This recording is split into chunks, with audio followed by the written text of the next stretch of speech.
Why did you feel compelled to change your name from Prince Rogers Nelson to something that no one can pronounce? If you read Kurt Loder is Crazy every day, sooner or later you might wonder why people have this perception of you. Once I changed my name, it had no effect on me. How do you feel when they call you Wacko Yeah, Wacko Jacko. Where'd that come from? You should not say he's an animal. I'm not a Jacko. I'm Jackson. I have a heart and I have feelings. I feel that when you do that to me. Creative limbo, holding his most vital work back. Michael got his master's early, and he snatched up several other catalogs and leveled up until he owned 50% of Sony Publishing. It's not surprising how we got here. People change when you become successful. How they interact with you, what they want from you, and if they can leverage you. It's the same pattern like I told you with these other people in the past. There is a big fight going on right now. I can't comment on it because there's a lot of conspiracy. I'll say there's a lot of conspiracy going on as we speak about that. And I pray a lot. That's how I deal with it. When Prince got Paisley Park is around that time. They were trying to squeeze him. They wanted to come from many angles and box him in and cut off his resources. And they wanted to take his studio away from him. I was being accused of being a bad businessman and things like that with my record label over there. I just did good business, you know. So I'm leaving Sony a free agent, owning half of Sony. They're very angry at me because of it. The moment you step away from that and you want to take control of your own experience, you'll find you're not hot anymore. My level of trust will change. You have to remember Prince, when he was 17, turned down the first record deals he was offered because he insisted on creative control. I always thought I was bad. I wouldn't have got into business if I didn't think I was bad. He was setting himself for a very different career than the way Michael thought about his career. Prince did not want to start in the mailroom. He wanted to be treated as a rock artist, did not want to do Soul Train. Michael Jackson went from the Chitlin circuit to the attention of Motown, teendom, to the biggest black artists, and then he paced his way to that mountaintop. Prince went to his managers, "You're going to get me a feature film deal. If you don't do it, you're fired, and somebody else will do it."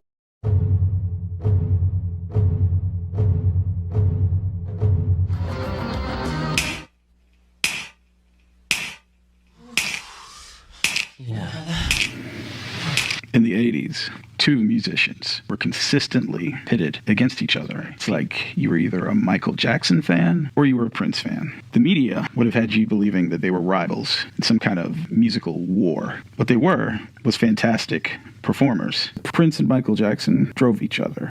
A kind of friendly competition. I can go there. You know, I'm a fighter. I'm very competitive. In 1982, Eddie Van Halen played a guitar solo on Michael's Thriller album. Quincy called Ed and invited him to record a guitar solo on Beat It. The song topped the Billboard charts. Later, Ed's solo was all over the radio and MTV. Michael said, "I like using people who are the best in their field." On February 7, 1984, CBS threw a huge party at the Museum of Natural History for 1,200 guests to celebrate the success of Thriller, which is still the biggest-selling album in history. Prince was one of Warner Brothers' rising stars. His album, 1999, was selling very well for us. He was a big star. His goal was to eclipse Michael's success. And he'd told the executive team that in a number of meetings I attended. I gave him free rein to come in and use my office. One day in 1983, he showed up. He said he wanted to talk about something. He sat down. I asked him what was wrong. He said, "I have to find a way to knock Michael out of the #1 spot." It was driving him crazy that Thriller was breaking all the sales records. "You really want to top Michael?" He nodded. "Yes! Get Quincy Jones to produce your next album." His eyes got wide. He sprang out of his seat. What? For a second, I thought he might hit me. What? He'd become unglued. "I produce my own records!" He stormed out, still yelling. A year later, Purple Rain became a runaway success. He produced it himself. There is no question that Michael Jackson was acutely aware of Prince's talent and his ascent. I am convinced that just the knowledge of Prince had a lot to do with why Michael sought out guitar superstars for his solo albums. Michael had a keen eye on the competition. The greatest selling album of all time was a target to strive for. Thriller had become the standard in music. The fires of their competitive spirits were formed in Midwestern America. I thought Motown was a great school. Competition breeds champions. Barry wanted us to be competitive. We were fiercely competitive against each other. Jimmy Jam, Terry Lewis, Alexander O'Neill, all these characters were alive and roaming the streets of Minneapolis. For a black musician in Minneapolis, you had very few options to play. We had to create options. It doesn't really matter how good you are if you can't find a place to play. It was another reality. You can't find a place to play, you make your own place. That's where the whole Battle of the Bands came into play. Talent shows at Lincoln Junior High. The competition was fierce. And very competitive. Yeah, it was very competitive. Duality and contradiction would necessarily figure into their art. Prince, Rogers, Nelson, and Michael Jackson were African Americans, and Ronald Reagan, post-civil rights America. There are a lot of black musicians who play other types of music, but the doors aren't open. Music has no color, and it shouldn't have color. What I do, I don't want it labeled black or white. It's music. I was brought up in a black and white world. Night and day, rich and poor. I listened to all kinds of music when I was young. When I was younger, I always said that one day I was going to play all kinds of music and not be judged for the color of my skin, but the quality of my work. If you were a black artist, you were assigned to the black music division, predetermining and only selling it for a second. Automatic limitations on what the record company would do in terms of promotion, marketing.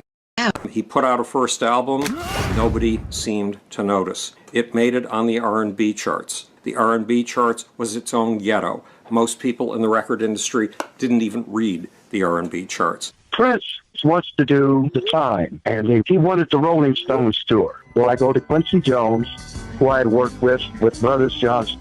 Well, while I'm in the studio talking to Quincy, Prince is outside in the car.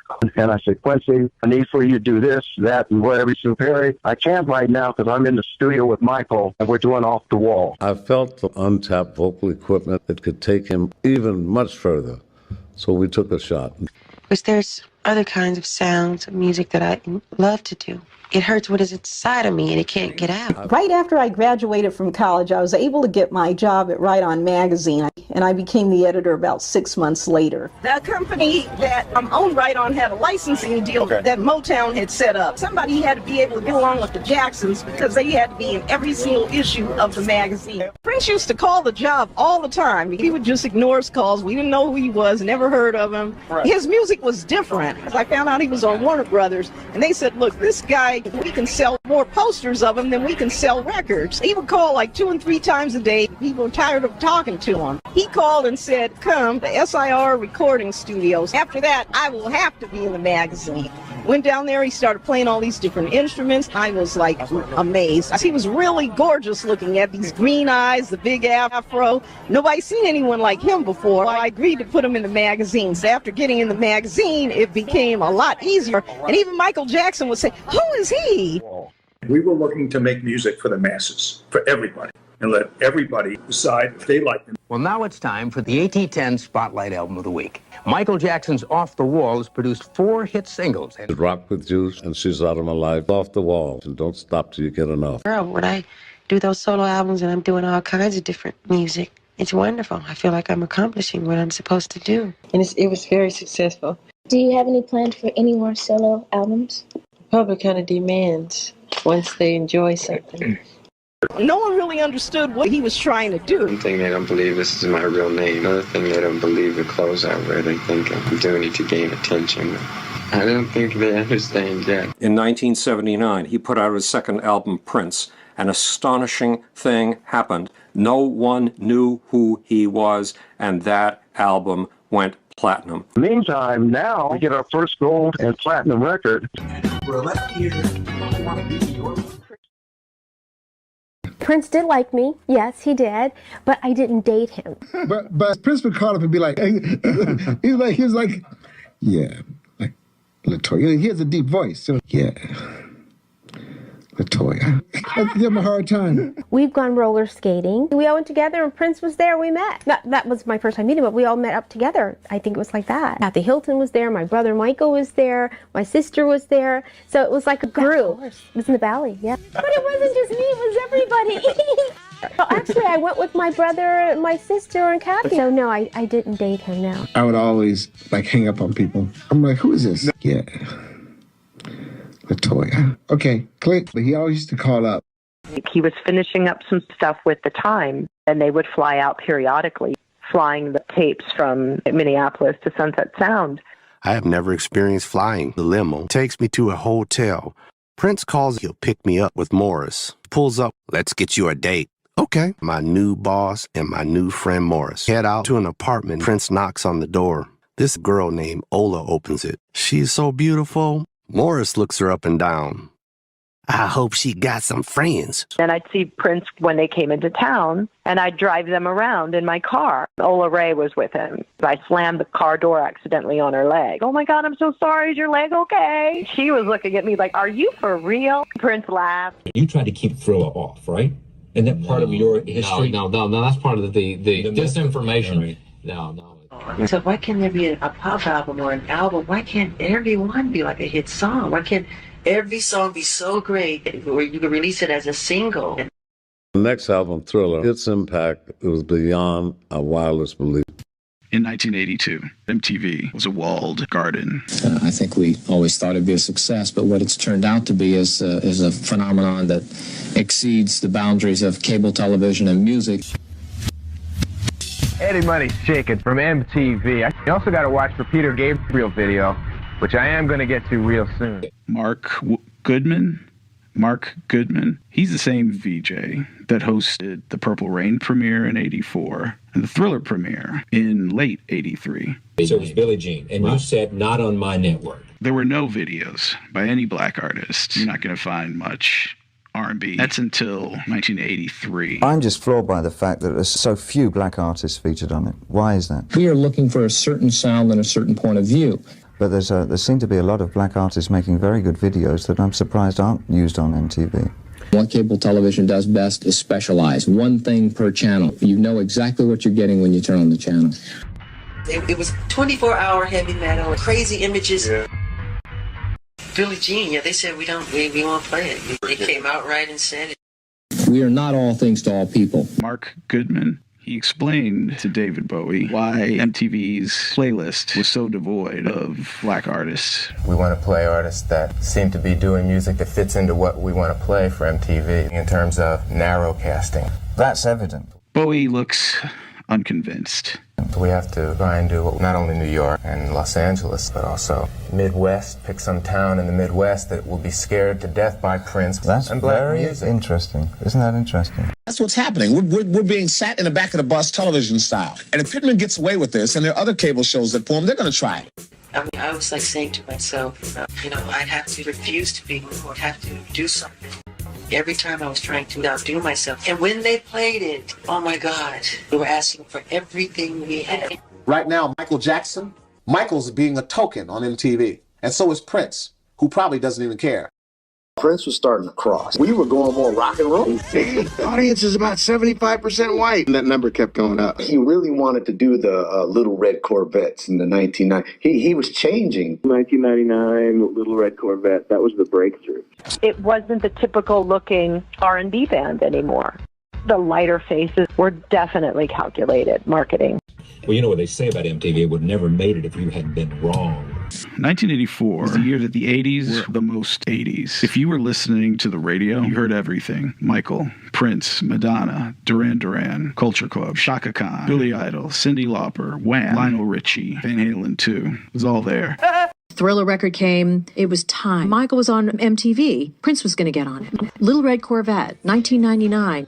The best way I can describe the vibe between Prince and Michael. There was this phenomenon where, one of the marquee artists came out with a record and that the single or the album, whatever, it's going to hit a #1 spot. But there's someone blocking you. There's someone sitting at #1 and you just can't dislodge them. It was a perfect time for Prince to say, he was going to get bigger than that. Extremely competitive, extremely driven. Guys that want to be #1, period. They can't both be #1. Where's Rick James? We were accused by Rick James of playing no black videos. Not playing his particular sound and his particular songs. And that is a problem for him. And we're being excluded from the art. I believe that all the black artists on MTV should pull their videos off MTV. Because I'm not going to be a token for nobody. Yeah, they said we won't play it. It broke my heart. Walter Yetnikoff, who was president of Sony at the time, he said, okay, we're pulling Streisand, we're pulling Chicago. we actually went out and worked Michael Jackson, and we're eagerly awaiting the premiere of Billie Jean. And I think probably Walter Yetnikoff told Michael Jackson that he did that in order to improve his position with Michael Jackson. I'm enjoying. Thriller came along and did what for MTV? Well, I think what Michael Jackson did was it was the first artist that was sort of an MTV invention, in the sense that Michael had been around, but he never crossed over. Everybody in America raised Michael Jackson. They're proud of Michael Jackson. From a little kid to Jackson 5, and now he's Beat It, or Billie Jean. He's now this superstar. And then you got Prince, who at that particular time is known for really pushing boundaries. Michael Jackson and Prince meeting on stage with their apex influence, James Brown. Should have been big news. No one really knew about this until YouTube. You could have actually rented the video at Blockbuster, but the Prince footage was missing. Some people say that Prince buried it. I've seen a video of him at James Brown's gig. Prince got on stage and knocked over that light pole and really messed up badly and embarrassed himself. Prince used to watch that videotape. I was there when all of this went on with Michael. They thought Prince was weird from before he even got on the stage, with the name alone, because there were so many negative things about him, so they weren't necessarily that supportive. They were old and in like polyester suits, so it was just the wrong crowd. It was the wrong audience, so everybody was more pro-Michael. And of course, James Brown loved that kind of stuff because he wasn't ready to pass the baton to Michael, Prince, nobody. So he was kind of like, let me see. First, James Brown brought up Michael, and he did his little moonwalk and, sang for about 30 seconds, and everybody went berserk. So Michael went up there, and he sang for about 15 seconds, and then did his moonwalk for some seconds and picked up the tempo. And you see Michael whispering in James's ear. He whispered in James Brown's ear, and bring Prince come up. James finally says, "The Prince is here," or "Bring up the Prince," or something. I don't think he knew who he was yet. We had no idea that he was going to be called up. He was just sitting there like, oh, God.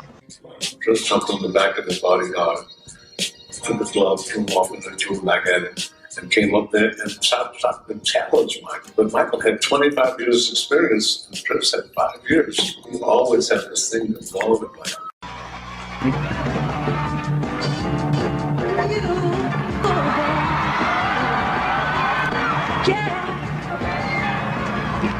Even after he'd left Motown, he still would come to Talking Berry and get advice. Yeah. So he just didn't want anyone else to be, he had to also see the good too. So it was definitely shady. The band is vamping, they're playing, gonna have a funky good time, something like that. And first he gets a guitar from one of the guitar players, and he fumbles with that, plays a little riff or something. But he doesn't really get off, and then he doesn't really know what to do, so he just does some dancing and a couple of, typical Prince mannerisms. That's not the way you do cameos, man. You join the family, you don't go there trying to fight each other or compete with each other. And you made a fool of himself. He was well aware that he had messed up. It was supposed to be like a city scene. So there were these cardboard prop street lamps. One and knocked it into the orchestra pit. So it wasn't, that kind of took away the effect of him jumping in chicks' arms. Yeah. Michael, it might have been a little shady. It was just a little pissing match going on. And I always knew how strategic Michael was. Prince knew exactly what Michael was up to. I said, don't you guys just want to be viewed as friends? Because I had seen them together. I said, don't you want people to know you're friends? I'll never forget the look Prince gave me. And he just kind of turned around and he just said, don't be naive. Not asking me because he wants me to be his friend. This is competition. He was really pissed off because Michael set him up. So Prince gets up there and he doesn't know what the hell to do. And he hated the fact that he was up there. Michael Jackson has just freaking worked the stage. You don't follow Michael Jackson. It's Michael Jackson. And the thing that Prince can do that Michael can't do is play a guitar. But the song is just a riff. It's just a vamp. All he could do was play rhythm. It ain't Purple Rain. Prince was at a loss. He really didn't know what to do. You were scared, weren't you? He was scared. James didn't know anything about Prince. He's not even really excited about it. He didn't know what he looked like. He didn't know anything about Prince. James has known Michael since he's 5 years old. He's like a stepson, like a godson. Michael used to come to his shows and sit in the wings and study him. Mind you, this is a period of time where Prince is starting to challenge Michael. They were already saying, is Prince the new Michael Jackson? The press was building up a rivalry. It was the Beatles and the Rolling Stones. You couldn't invent something better. It was just perfect. Look, Prince certainly respected Michael. There's no question. I respect a person's success, but I don't like a lot of popular music. You know, I felt like Jack Johnson then too. I just wasn't going to be put down. Nothing can stop me. No one can stop me, no matter what. You know, greatness is greatness. People want to hear it, or they want to see it. People didn't get it at first because Vincent Price doing Edgar Allan Poe. There was one time he came over to my apartment and brought Thriller, the video. And we sat down in front of the TV set. We watched Michael. Powerful. Prince was like, look at my man, my man. He kept saying that. I know he really admired him. It opened the door for Prince and all the other black artists. It was just an amazing time. It really was. It's me walking in. 26th Annual Grammy Awards. Music.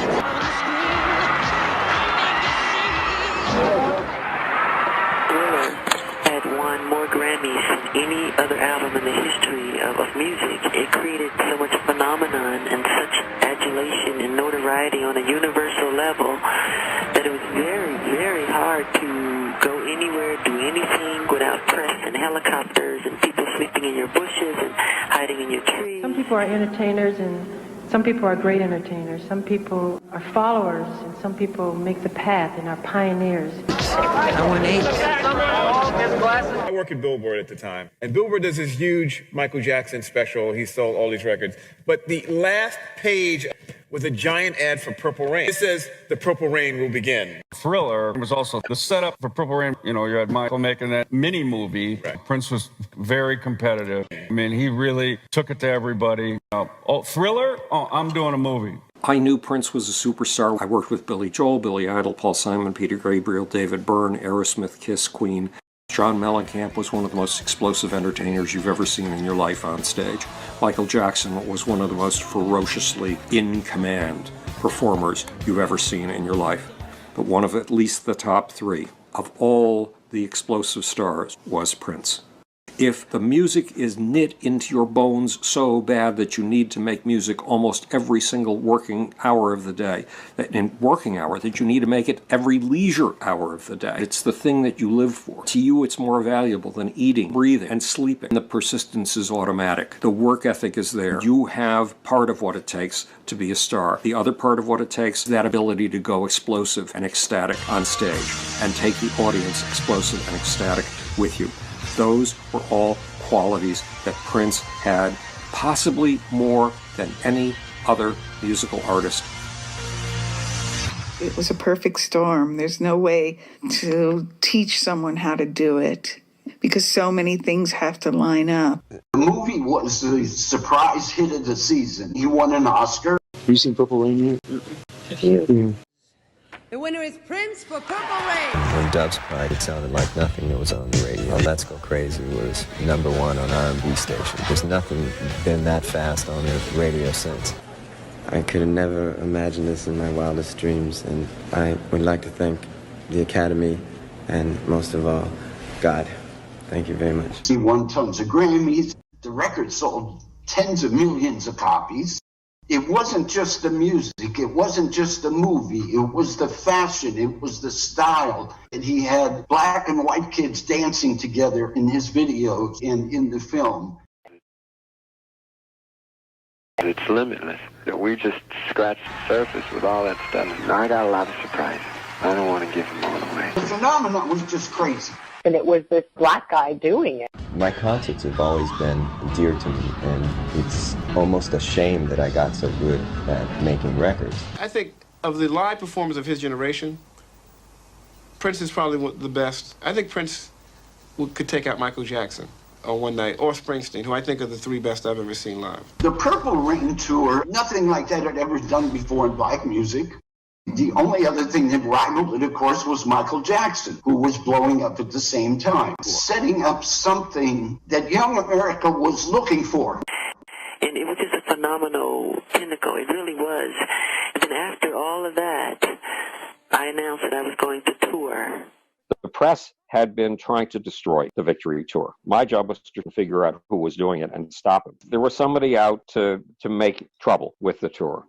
Michael is canceling his tour. You're the only one he'll listen to. You have to be out in LA 11 o'clock tonight. The tour was in terrible trouble. Such and such is happening. And one of the accusations made by a guy named Dave Marsh. And Dave kept saying, it's all going to be amateur. The Jacksons have not hired any of the people we know to build their stage. So the stage is going to collapse. The lighting towers are going to collapse on the audience and kill people. The sound system is going to electrocute the performers. There are going to be gangs running up and down the aisles with knives, so you don't dare take your kids to a Jackson concert. My staff get me a flight to LA, and I walked into the building, and there were the brothers, Michael included, rehearsing. And I did not know why the Jackson tour was susceptible to this criticism. Michael explained it. I found the best people, and I signed them all to NDAs. They were sworn and signed to utter and complete secrecy. He owed his audience absolutely the best. And so I explained to Michael, the press had made the public doubt his tour, its safety, its professionalism. If Michael canceled his tour, he would validate every accusation made against the tour. Well, meantime, the normal ticket prices in those days were $12.50. And the Jackson ticket price was going to be $30, and nobody knew why. And somebody took Michael Goldberg, an investigative journalist from Rolling Stone, fed him these insidious contracts, but also fed him a storyline, which is the Jacksons, they no longer make money, only Michael is making money, and they're vampirical. They want to suck the blood out of their brother with these $30 ticket prices, so they have enough money to live for the rest of their lives. Michael decided not to cancel his tour. And we did this tour that broke records all over America. The world was just going really, really wild at that time. This happened all over America. The first city was Kansas City. Michael knew he had a quality of awe, wonder, surprise, and creativity that was totally beyond brilliant people like John Mellencamp and Prince. Not even on the same scale. Michael's absolute commitment to give a total surprise. The setting record at Dodger Stadium, we did 8 shows there, sold out, and they wanted another 2. So we did 8 sold out shows there.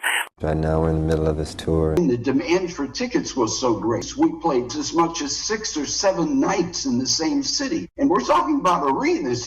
There was this rivalry that was brewing. Thriller. The damn thing was selling 1 million copies a week. I'd never seen such figures. Michael had reinvented himself as the third of pop's holy trilogy. Now it was Elvis, the Beatles, and Michael Jackson. You delivered, Michael. You delivered like a motherfucker. Please don't use that word, Walter.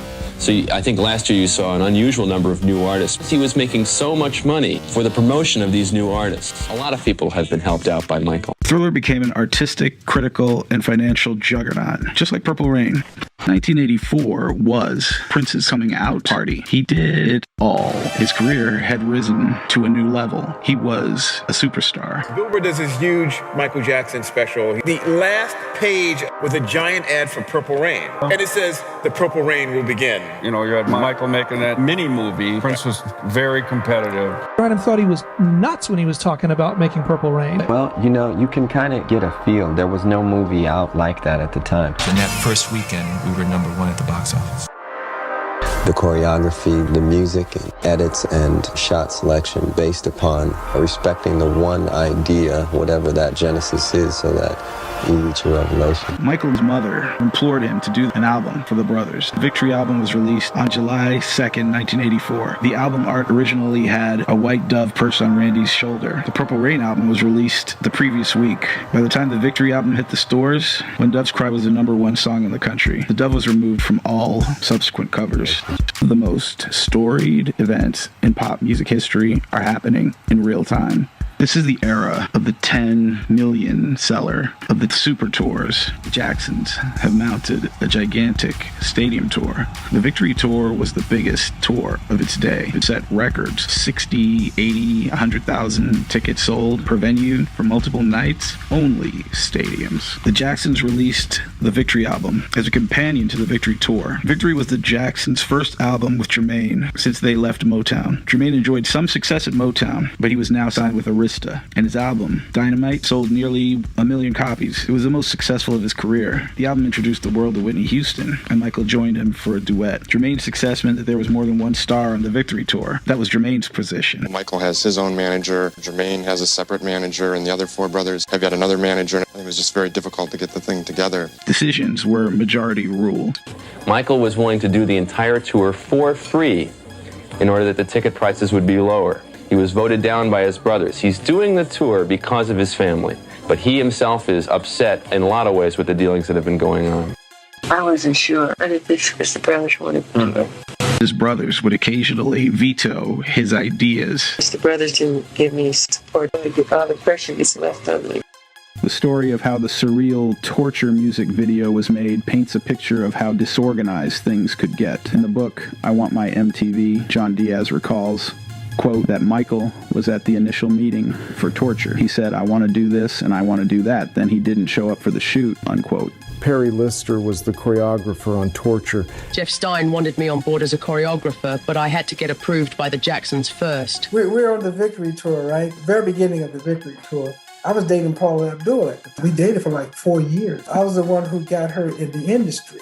I mean, when she was a Laker girl. I finally get there, and they're all there but Michael. And they each had their own lawyer and manager. They hired me. Jackie Jackson kept saying she's not right for us. I had to fire her. I said, Paula, I want you to choreograph this video. Jeff Stein said, I'm sorry, Perry, but Jackie's girlfriend says that she wants to choreograph the video. I said, Paula, don't be afraid. You can do this. We were constantly waiting around for everybody to be ready. It was endless. I don't even know if there was a budget. I have no idea how much it ended up costing. I found a wax museum in Nashville to make a dummy of Michael, and that's what you see in the video. Michael couldn't make it, so they ended up using a wax dummy stand-in. I was so young and naive, I just thought this is just what they normally do on music videos. And she helped me arrange the video for Torture video. And next thing I know, she's doing Janet videos. I'll take the blame for many things, but not for that video. The press had been trying to destroy the Victory Tour. There was somebody out to make trouble with the tour. What's your reaction to all the talk and controversy about it? I think it's very clear that the tour was very disorganized. The tour was in terrible trouble. Such and such is happening. The accusations made by a guy named Dave Marsh, Michael Goldberg, an investigative journalist from Rolling Stone, fed him a storyline. The Jacksons have not hired any of the people we know to build their stage. So the stage is going to collapse. The lighting towers are going to collapse on the audience and kill people. The sound system is going to electrocute the performers. There are going to be gangs running up and down the aisles with knives, so you don't dare take your kids to a Jackson concert. And so I explained to Michael, the press had made the public doubt his tour, its safety, its professionalism. But it's unfortunate that it all resulted in this. At one point, the brothers were in New York City, and Epic Records gave them an entire conference room. Somebody walked into that meeting and said, you've got to get rid of Howard Bloom. Howard Bloom was a spy from Prince. But that's how low whoever it was willing to go. And eventually it worked. Prince was following his own independent path. It was very different than Michael Jackson's path.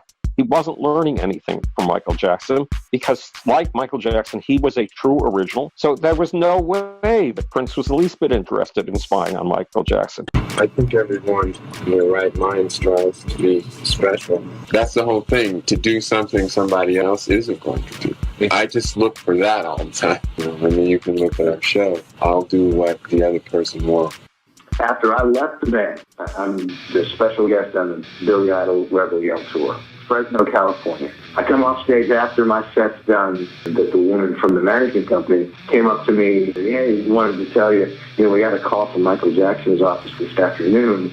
He wanted to come out to see your show, but we told him no, we didn't want to have to babysit. And yes, I was very angry. At that point, I had the same management as Prince does. With this rivalry that was brewing. So we went to see the Jacksons on the Victory Tour in Dallas, Texas. Prince wanted to go to the show. I think it was 84, Texas Stadium. We had meetings with Michael Jackson's people so that they knew that we were going to be in the house. The soundboard was stacked up on top of the scalpel. When we got Prince up to the soundboard with Michael Soundman and a couple other people, it was beautiful. We said, whatever we do, we couldn't have Chick around Prince. So Chick had got so famous that if you seen Chick, where Prince was. So we had Chick incognito as well. So we put him in a hoodie. He was very devious at times. Do we want to go out there and cause a scene, or are you just trying to go enjoy the show? Because if you want to cause a scene, we can do that. I don't know how Michael and them are going to appreciate that. Then he's like, no, we don't. That would be disrespectful. We don't want anyone to know. We was there for about an hour, and he decided that he wanted to go. So he's got a hoodie on, man.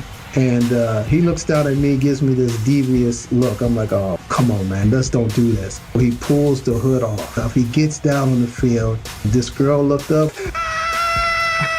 It's Prince! And we told him, whatever you do, don't look. This dude takes off like he's Carl Lewis. That crowd, they went crazy. People are mobbing us, man. Chick split his pants. The fans, they lost their mind. We were so mad at that cat. Michael knew they weren't happy. We were disrupted. People magazine did a cover on him with no interviews. He didn't do interviews. The next week they did another cover on him. And the third week, whole issue about him. So I think Michael kind of snapped him there a little bit. You either die a hero or you live long enough to see yourself become the villain. Yes? Prince and Michael Jackson proved that they were generationally important artists and exceptionally profitable assets. In the UK, a rock activist, Bob Geldof, organized a supergroup, a charity event called Band-Aid. He figured that this zeitgeist could be used to help people who were in need. He gathered UK superstars. These are musicians who are all on someone's Rushmore. They got together to sing one song for famine relief for Ethiopia, Feed the World, an all-timer at Christmas. I'll make this quick because most of you have seen the Greatest Night in Pop documentary. American artists wanted to help out with this relief effort. The result was a U.S. supergroup, USA for Africa, and the song, We Are the World. Behind the effort, it was Michael Jackson, Lionel Richie, Quincy Jones. Michael and I had finished writing the song, turned it into Quincy. I listened to it at the house, fell on the floor. I mean, it was so right. And I received the cassette tape, the song and the invitation. And I played a demo in my car. Quincy's office sent me a copy. When I first heard it, I said, okay, that's cool. Then Lionel called me. That was enough for me. This is going to be a hit. Quincy Jones invited Prince to participate in We Are the World. I was in the room. I didn't hear Quincy's side of the conversation, but I heard Prince's side. He never wanted to be part of anything that he didn't have control over.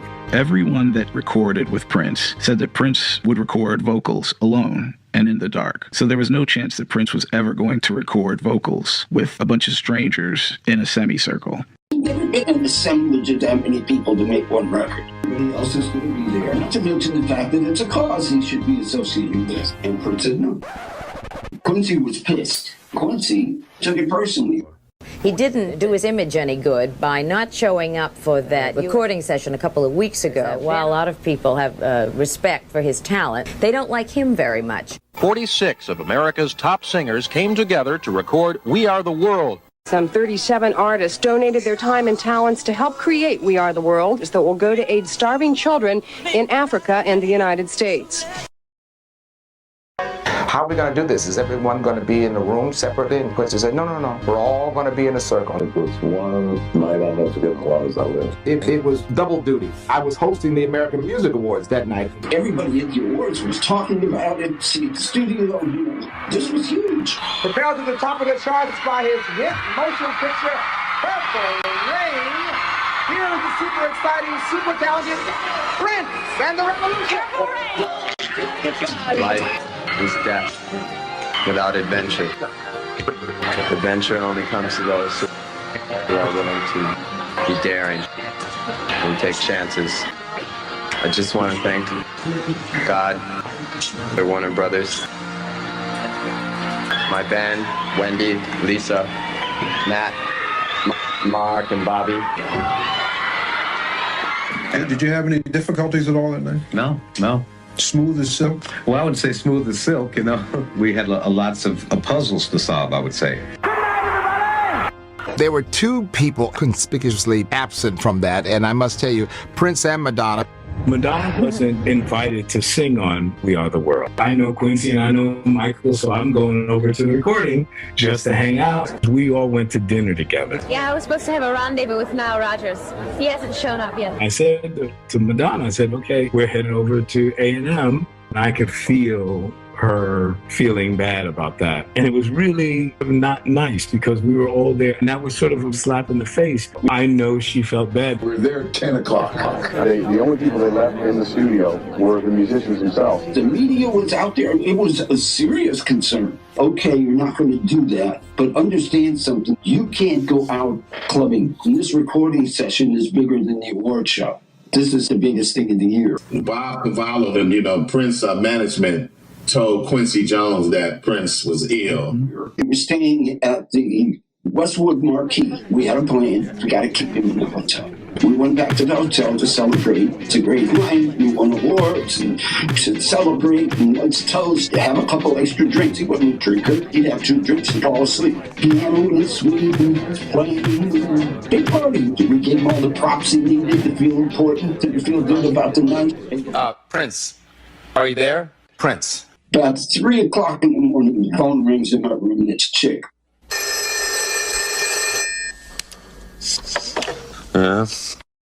Buddy, we got a problem. We need you down here. He said, I'll do a guitar solo. Can I have a separate room to record it? I can't give you a separate room. Prince was the isolation, because you know Prince. Oh my God, he's so mysterious. I'm going to be in my cubicle, so we didn't work like that. He called to put a guitar on. We just happened to not leave the guitar. Michael was famously private and Diana Ross, diva-ish. If they can do it, why can't he do it? I need you to come and sing. Him and Lionel Richie was, who does he think he is? Michael's here. Diana Ross is here. Ray Charles is here. So you can't just say, I'm going to let it happen. And then I made the worst mistake. I said, listen, I'll put you right next to Michael.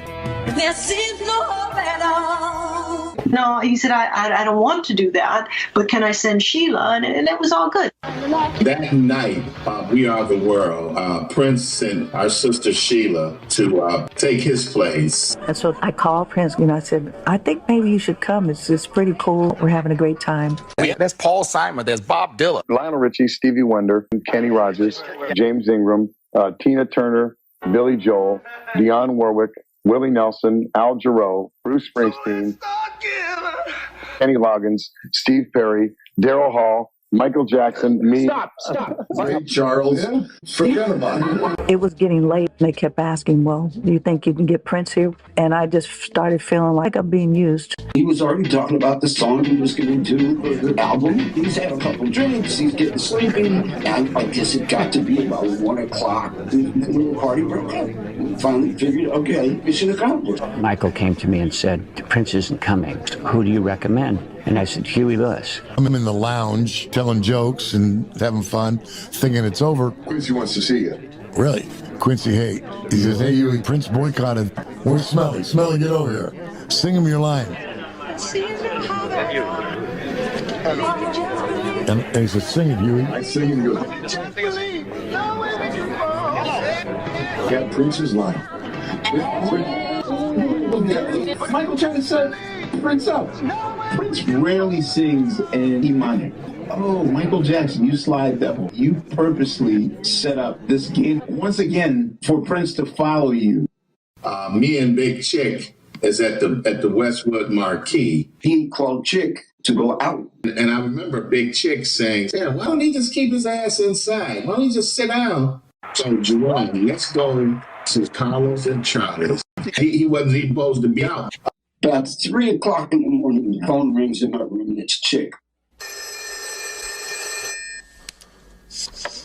Buddy, we got a problem.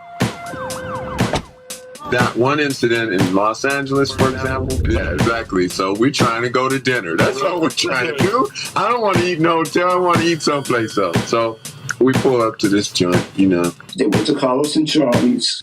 Carlos and Charlie's was a restaurant. It became an after-hours club for stars. This was the same club that was depicted in The Chappelle Show, where Prince bumped into Eddie Murphy and played a hilarious basketball game. The paparazzi mobbed the car.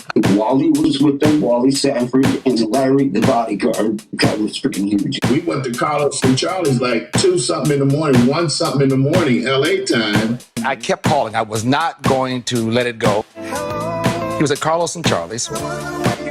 Carlos and Charlie's is the restaurant, but the club is Approvado's upstairs. Yeah, we was up in there. Me, Jerome, Prince, Susanna, Big Chick. We having a good time, you know. Security radioed us inside.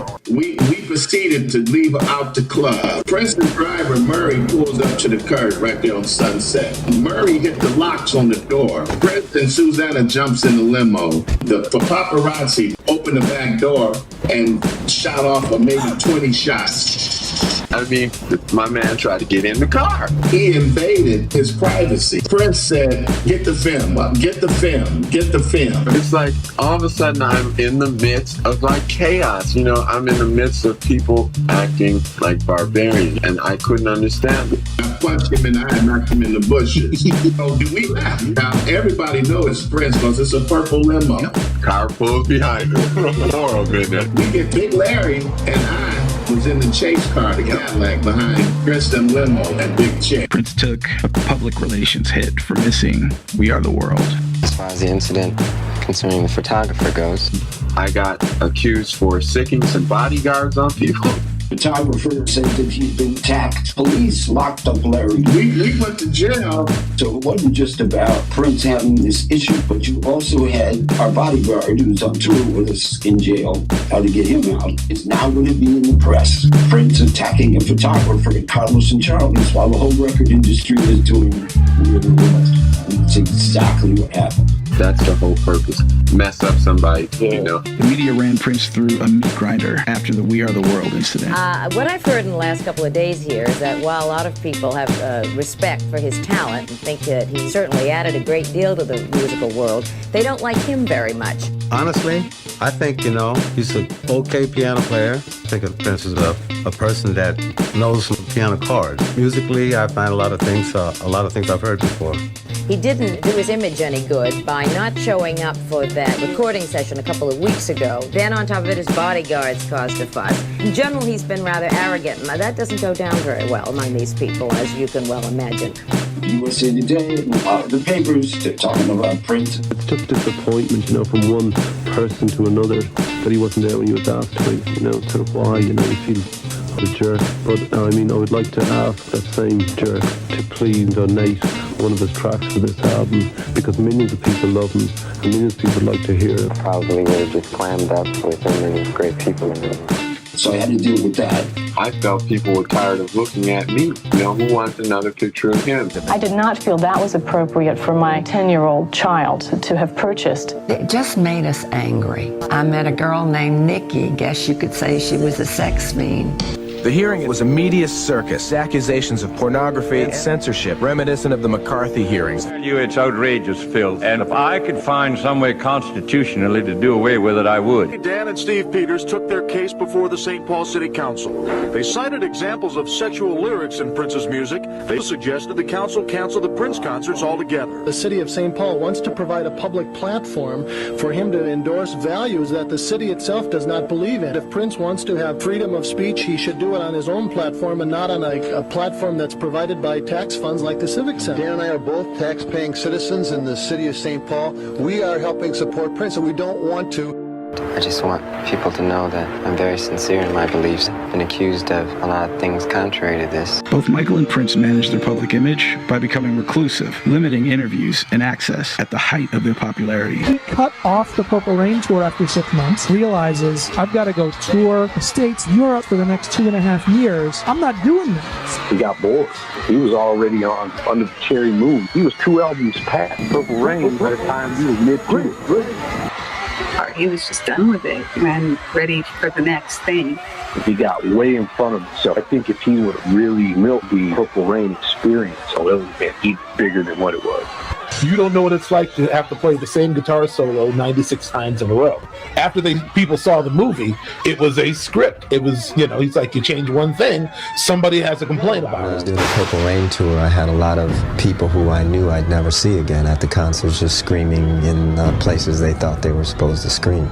So that mountaintop type situation is not really all it's cracked up to be. In this 40-year Prince versus Michael Jackson debate that has raged since Prince dropped I Want to Be Your Lover, that debate has been waged on 3 fronts: musicianship, numbers, and overall legacy. The musicianship argument goes like this. Prince wrote and produced his own records, played every instrument on those records, and Michael needed Quincy Jones. Michael's career is defined by collaboration, taking points away from Michael Jackson for having forged an unfathomable career under masters like Berry Gordy and Quincy Jones is actually ridiculous. The numbers argument goes like this. Michael Jackson has sold 4 times more records than Prince. Michael has had more global reach, and his releases played to billions long before the internet. And number 3, overall legacy. This is the most subjective front, and this is where the truth is the clearest. Prince approached superhuman levels of competence as a musician and success as a business. He clearly studied the greats in his rise to the top. James Brown, Jimi Hendrix, Stevie Wonder, and yes, the Jackson 5. You're kidding yourself if you don't think that Prince Rogers Nelson of Minneapolis, North Side, was not a fan. That said, Prince doesn't take a backseat either. And with Purple Rain, Prince became Michael's peer. Prince's singular vision was the driver for some of the most versatile albums by any artist. He was a band of one. At the height of his success, Prince made the decision to focus on the music. Every great performer has a period where they're totally in sync with the mind of pop culture. They can do no wrong from Dirty Mind through Purple Rain. Every album was better. If you really look at a very close study of his album and the songs that released as singles, he began to rebel against his success. Well, I kind of did what I wanted to do. I wanted my music, as even now, to speak loudest for me. Michael spoke often about the power of imagery. His music videos and short films are stunning, and they endure. Michael's drive bordered on the psychopathic. He was possessed. With Michael, there's business and bigness. Every new venture had to be bigger than Disneyland. Well, Michael Jackson is a Disney aficionado. Knows more about Walt Disney than anybody that ever existed. Certainly knows more than I do. I had done a short 3D film with Francis Ford Coppola and George Lucas called Captain EO for Disney. We called up and we said, Michael, would you like to do something with the park? He said, definitely, but only if you can get George Lucas to protect me. It'll be something futuristic. I mean, it's like what Star Wars was to the whole picture industry. All of a sudden, it's a whole nother look, a whole new type of movie making. Creatures that walk in space instead of on Earth, and it's kind of taking it to a whole nother way. Ever since my 3rd album, I wasn't really taking large advances from the recording companies. I was recording the albums myself in my own studio. The way I looked at it, I owned the work because I paid for it. I think the change in business changed him artistically. He didn't want to release a music video for Raspberry Beret, but he did. He relented. But his battle against the label would continue for the rest of his career. Michael and Prince, they're natural allies. But these guys came from a time where they were going to see each other as part of something bigger. That doesn't mean that they would have ignored the fact that the world's attention was on the music world. They were operating at the top of that world. They'd emerged from the mid-'80s with stacks of cash and leverage. After Purple Rain and Thriller, they began to make moves towards solidifying their investments, their legacies. For Prince, that meant building a facility that could bring his creativity to life. For Michael, that meant investing in song licenses. You want to try different things, you want to grow. It's like the caterpillar must come out of the cocoon and be a butterfly. Frank Sinatra was legendary in the business, and he had this player named Mickey Rudin. Michael would say to me, Brank, are you as good as Mickey Rudin? So I said, yeah, Mike, I'm actually better than Mickey Rudin. Great. Then you'll get me ownership of Master Recordings, won't you? It's like, okay, I walked into that one. Universal put out a storybook box set album to be produced by Quincy Jones, executive produced by Steven Spielberg, narrated by Michael Jackson. The only problem was Michael Jackson wasn't signed to Universal. Michael Jackson was signed to CBS. And then head of CBS was a man named Walter Yetnikoff. He viewed this as a declaration of war. He sued Universal, got a temporary restraining order to stop the album. Thriller becomes this juggernaut. I get a call from Walter. I think I screwed up. You guys were right. You told me Thriller was going to be big. I didn't know how big it was going to be. I think I screwed up. Is Michael mad? And Walter, would you be mad? He wanted to have a relationship with Steven Spielberg, and you sued everybody? How would you feel? And he said, yeah, I can see that. What can I do? And I said, give him ownership of his master recordings. And he said, done. You know, I don't own Purple Rain, and I don't own When Doves Cry or Little Red Corvette and things like that.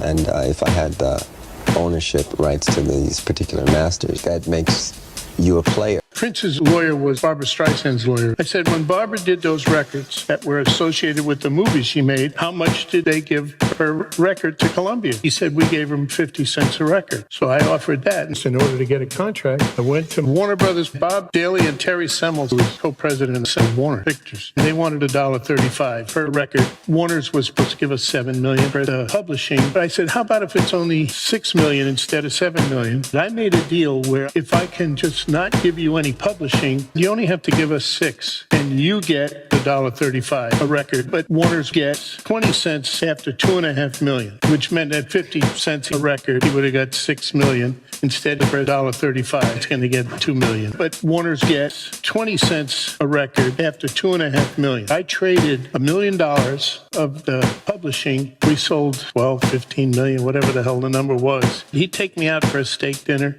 So I tell Prince this at dinner, and I tell him the story. I saved him $4 million. And he looks up and he goes, don't brag. You know, record sales, it really doesn't matter, you know. I mean, it keeps the roof over your head, and it keeps money in all these folks' pockets that I got hanging around here. With Prince, there's this constant tension of whether this guy is a stadium-filling global superstar, or was he the world's biggest cult artist. Purple Rain, he got to do both. It's really hard, you know. It's a challenge. It's fun. It's like a big game.